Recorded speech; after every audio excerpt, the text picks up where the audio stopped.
such a bizarre turn of events in recent days.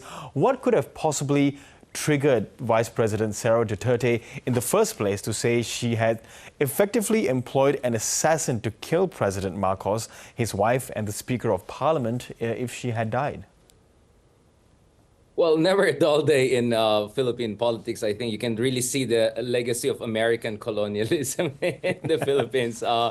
We're really competing for who has the most dramatic politics. Well, I don't know how to put it, but this was not the first time that the vice president made threatening comments against the president. Just the other month in a press conference, she said that she daydreams about beheading the president. And back then she said, oh, that was just symbolic. It was just metaphorical. But this time it's going to be much harder for her to dismiss this threat because she tried to walk it back again later on. And now the National Bureau of Investigation is looking into serious charges against the vice president, who, unlike the president, doesn't have full immunity from criminal charges. And if ever she's found guilty, she could be disqualified from running for office. The thing with Duterte is they're lashing out in a moment of desperation. The walls are closing in on them.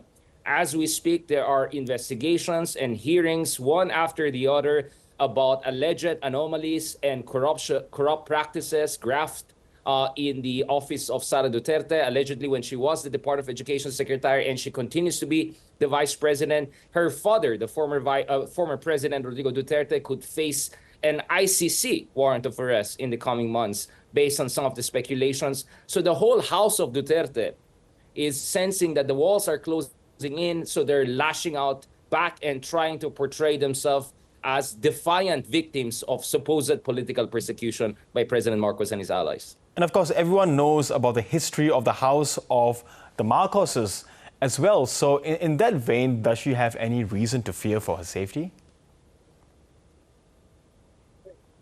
Well, I mean, she apparently said that she didn't do anything wrong because her threat was a conditional threat, meaning if only I get killed, then you're going to get killed. But I'm not sure that that's how it works in law. It's like, a mafia guy saying, well, I didn't say I want to kill you. It's just if you don't pay, maybe something happens to you. So legally speaking, she is facing certain exposure.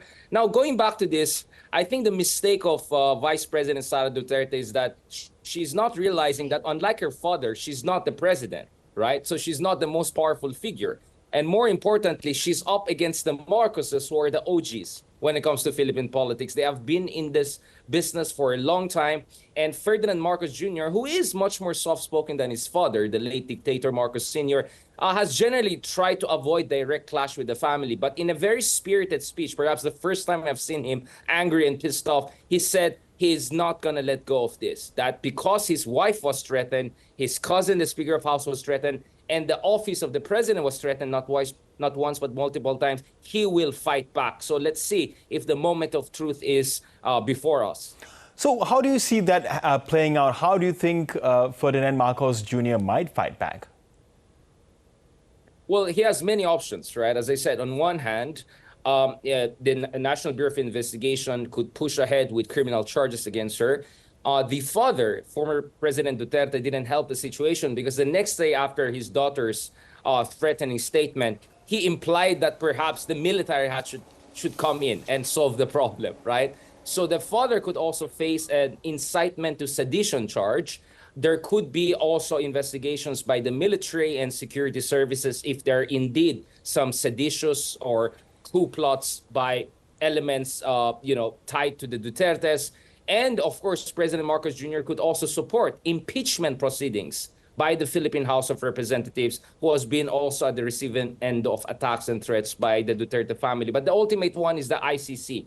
The International Criminal Court has been investigating tens of thousands of alleged extrajudicial killings under the former President Duterte. Sara Duterte was a mayor also back then, so the family could also face serious charges by the ICC for mass atrocities. So all of these things, Marcos has a lot of cards to play.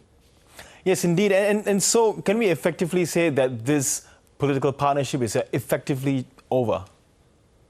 Oh, yeah, it has been over for quite some time. This was an ugly divorce that was almost inevitable, right? Philippine politics is kind of like Trump's Trump administration, right? As someone put it during the first Trump administration, it's like a zoo without fence. Right? And if you put a lion, a tiger, and crocodile, things are going to get bloody, right? So I think, to be honest, I mean, it was inevitable that this divorce would come. But the intensity, the speed, I think very few people saw it coming. And that's why I think it would be hazardous to know, to say what you know will happen next. But clearly, I think we're done with season one, which is the supposed unity, and now we're moving into a much more ferocious and more dramatic season two in Philippine politics. Yeah, we can look forward to season two. But I want to ask you, for yourself as a political analyst and, of course, for journalists in the Philippines who are covering politics there, at this stage, how can one even interpret what a politician says? Because I'm pretty confused as to whether what they say is, what they're saying is literal or figuratively saying. Well, it's really the Dutertes who are like this. We have never seen anything like this. I mean, in the entire Philippine history, I mean, as feisty and festival like our politics has been, as Latino our spirit of politics has been, we've never had a vice president threatening to behead or have the president assassinated. This is a very Duterte thing.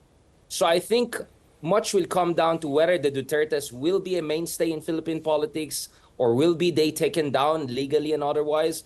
Or, who knows, maybe just like in the US, if the cases against the Dutertes do not prosper, I won't be surprised in a year or two, they will also plot their own greatest political comeback, not too dissimilar from how other populist controversial leaders were able to pull it off, from Trump to Orban, Berlusconi and whatnot. And of course, all of this political drama is playing out as, much of the country is still reeling from 5 to 6 typhoons that have struck the country in just within a month. So this clearly must be such a big distraction from the job that really needs to be done. That was always the point of Marcos Jr., that the Dutertes want to make this look like this is a power struggle, that they're being persecuted. But the number one thing is that they're distracting the president, they're distracting the nation from the right issues that he has to focus on. He has to be able to focus on rebuilding the country, and more importantly, presenting the Philippines as a safe haven for investments. How on earth can we convince big investors to come into our country? I mean, where in Southeast Asia can you find a case like this, where the vice president and the family are threatening to kill the president? No matter how metaphorical or symbolic, this is not good for the country. So, to be honest, I'm not a fan of the Marcoses. We can talk, about, their atrocities back in the day and their governance record these days. But the Dutertes are the biggest obstacle to the Philippine government focusing on the real issues, and also reintroducing the Philippines as a safe haven for investment and as a mature and thriving democracy. Okay, never a dull day in the Philippines. Richard Heydarian, always good to chat. Thank you so much. Pleasure.